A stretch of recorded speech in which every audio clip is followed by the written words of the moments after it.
PSR 24 news Maharashtra मध्ये आपलं स्वागत आहे.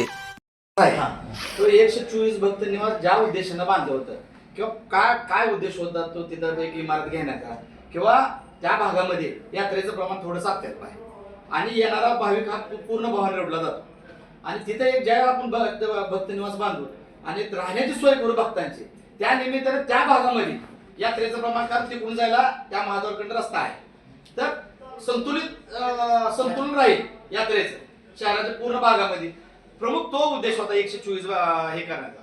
तर तो ते 124 भक्त निवास जे आहे ते मला वाटतं हॉस्पिटलसाठी काय तर कुठल्या तर ट्रस्टला अजून काय त्याचं 100% आता पुरावा नाही म्हणून आता त्याच्यावर बोलणं योग्य नाही. मंदिरला हँडओव्हर केलं आणि मंदिरला का अजून म्हणजे तर आमची एक प्रमुख मागणी आहे महाविकास आघाडीच्या माध्यमातून महाविकास आघाडीची तुमच्या माध्यमातून आमची एक अशी मागणी आहे की बाबा ते जे 124 भक्त निवास आहे ते भक्तांसाठीच राहिलं पाहिजे. तिथं ज्या उद्देशानं ते बांधलंय त्याच उद्देशासाठी ते त्या वास्तूची उपयोगात आणलं पाहिजे. हे एक प्रमुख विषय आहे. आणि अजून एक मुद्दा राहिला होता की बाबा एकच मला थोडासा काढला होता मी महाग आहे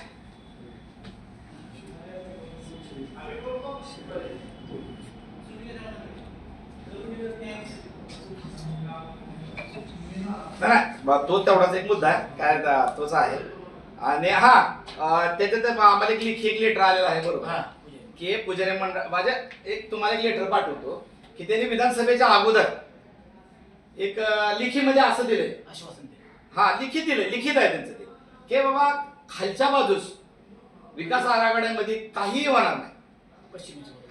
जे काय होईल ते पूर्वेसच होईल आणि सगळ्या नागरिकांच्या सगळ्या व्यापाऱ्यांना अजून एकदा विश्वासात घेऊन विधानसभेच्या अगोदर त्यांचं लिखित आहे आपल्याकडे ते मी तुम्हाला व्हॉट्सअप करतो सगळ्यांना. तर त्या गोष्टीवर त्यांनी ठाम राहावं आणि तो जो काय विकास आराखडा आहे तो पहिल्यांदा पूर्ण शहरामध्ये राबवा. त्यानंतर सगळं जे काय डेव्हलप झाल्यानंतर जे काय तुम्हाला वाटतंय त्यानंतर तुम्ही काय गार्डन करा मूर्ती करा त्याचा आमचा काही आक्षेप नाही त्याला. पण पहिल्यांदा तुम्ही हे शहर डेव्हलप करा कारण ह्या शहरामध्ये एवढी घाण पसरलेली आहे सध्या त्याच्याकडे कोणालाही लक्ष द्यायला वेळ नाही. जो सीओ येतो तो आपण बदली करून घेण्याच्या ह्याच्यातच असतो. कोणालाही इथं काम करण्यामध्ये इंटरेस्ट नाही.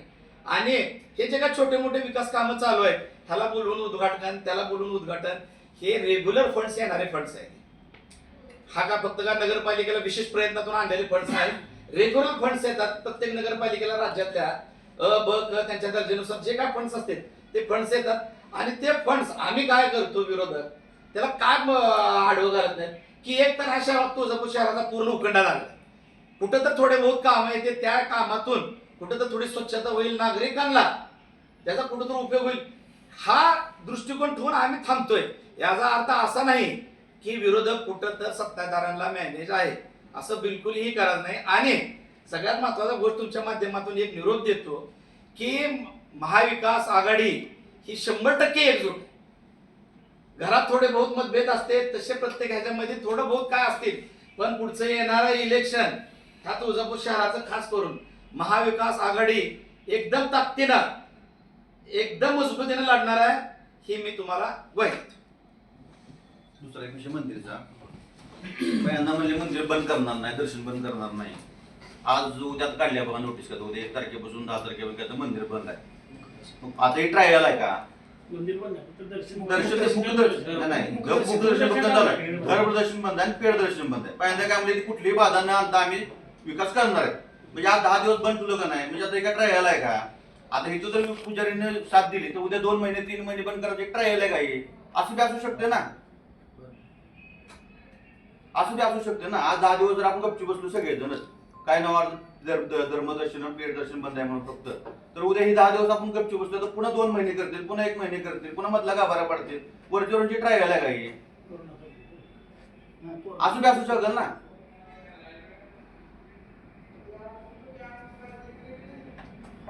ते मंदिरात जे होणारे काही निर्णय आहेत हा. ते निर्णय बाहेर काहीच काहीच नाही. नाही. हार्दिक स्वागत आणि आपण इथं कमी वेळात आहात याबद्दल आपलं अभिनंदन. आपणास आवर्जून सांगतो की या 7-8 दिवसामध्ये ज्या घटना घडत आहेत आपल्या तुळजापूर शहराबाबत की माननीय आमदार यांनी 1865 कोटी तुळजापूर शहराला मंजूर केले आणि त्यांनी स्वतःचाच सत्कार भारतीय जनता पार्टी च्या मार्फत ते करत आहे. आम्ही इथे जे सर्व त्यांचे विरोधक बसले आहेत आम्ही त्यांना ठामपणे सांगतोय की आमचा या विकासाला कुठंही विरोध नाही. विकास हा तुळजापूरचा होणं गरजेचं आहे, परंतु तो विकास होत असताना या तुळजापूर शहरातील जे स्थानिक नागरिक, पुजारी, व्यापारी यांना विचारात करून होणं गरजेचं आहे. आज 3 वर्ष झालं या विकास आराखड्याचा आगडोंब अख्ख्या महाराष्ट्रात पेटलेला आहे. याच्यावर तुळजापुरात आंदोलन झालेले आहेत, अक्षरशः गाव बंद करण्यात आलेला आहे एके दिवशी. परंतु या आमदारांनी एकदाही प्रसार माध्यमांसमोर असो किंवा सर्व जनतेची बैठक घेऊन कधीही त्या आक्षेपाबद्दल एक शब्द त्यांनी बोललेला नाही. आज त्यांचे जे नगरपालिकेचे कार्यकर्ते त्यांना घेराटा घालून जे बसतात किंवा ते सुद्धा त्यांना सांगू शकत नाहीत की आज तुम्ही सर्व तुळजापूर शहराचे शहरवासी आहे, तुम्हाला सुद्धा माहित आहे की आज तुळजापूरमध्ये किती अडचणी आहेत. आज ज्या प्राथमिक गरजा तुळजापूरला हव्या होत्या, ज्या माननीय कैलासवासी मुख्यमंत्री विलासराव देशमुख साहेब यांनी जे 335 कोटी रुपये आणले होते, त्या 335 कोटी रुपयात साधे हे बाथरूम संडास बांधू शकले नाही येणाऱ्या भाविकांना, तुळजापूरच्या महिलांना, तुळजापूरच्या नागरिकांसाठी. आज गावातल्या पूर्ण मुताऱ्या नामशेष झाल्या आहेत आणि कुणाच्या आदेशाने नामशेष झाल्यात. आम्ही शिवला एक